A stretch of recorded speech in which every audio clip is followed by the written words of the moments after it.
ने उन्हें आशीर्वाद दिया और फल दिया, लेकिन आज तक राजा ने उस फल को खाया नहीं था, उसे वो कोष में रखवा देते थे। लेकिन आज कुछ खास हुआ, आज राजा को भूख लगी और उन्होंने उस फल को खा लिया और उन्होंने ये चीज देखी कि उस फल में से एक चमकदार रोशनी निकल रही है, एक प्रकाश निकल रहा है। जब उन्होंने उस फल के अंदर देखा कि ये चमक कहाँ से आ रही है, तो उन्होंने पाया कि ये एक काफी बड़ा और कीमती हीरा था जो उस फल के अंदर छुपा हुआ था। अब राजा विक्रमादित्य ने क्यूरियोसिटी में आकर आज तक जितने भी फल उस साधु महाराज ने राजा विक्रमादित्य को दिए थे उन्हें कोष से वापस मंगा लिया और वो सारे फल सूख चुके थे। लेकिन उन फलों को जब अंदर से खोल कर देखा गया तो सभी में अलग अलग तरह के हीरे मोती थे। उस दिन सभा में से फल देकर वो साधु जा चुके थे, लेकिन अगले दिन राजा ने फिर उस साधु के आने का इंतजार किया, क्योंकि राजा विक्रमादित्य बहुत अच्छे से समझ चुके थे कि ये जो साधु उनकी सभा में रोज आ रहे हैं ये कोई साधारण साधु या कोई साधारण पुरुष नहीं है। लेकिन राजा विक्रमादित्य को उनके बारे में जानना था, तो उन्होंने अपने सैनिक साधु को लाने के लिए भेज दिए और जब सैनिकों ने उस साधु को ढूंढ लिया तो उस साधु ने एक अजीब सी शर्त रख दी कि वो राजा विक्रमादित्य से मिलने तभी आएंगे जब राजा विक्रमादित्य अपना साहस और अपनी वीरता दिखाएंगे।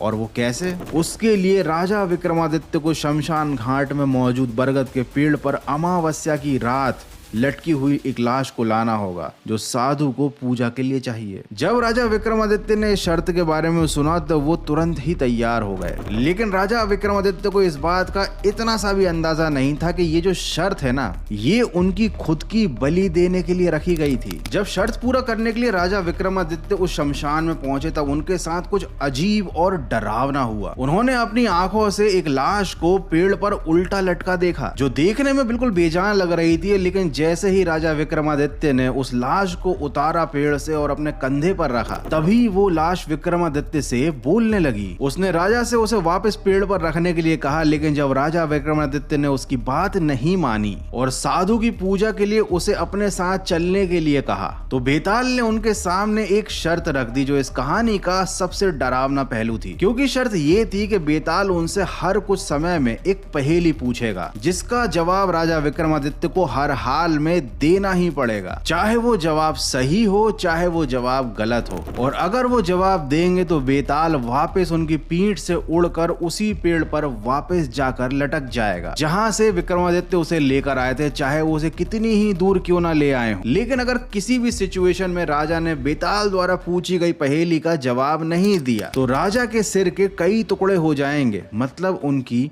मृत्यु हो जाएगी। अब अगर आपको बेताल के द्वारा रखी गई शर्त की सच्चाई समझ में नहीं आई है तो जरा दोबारा सोचो, बेताल को पेड़ से ले जाते समय किसी भी समय जब उसने पहेली पूछी तो राजा को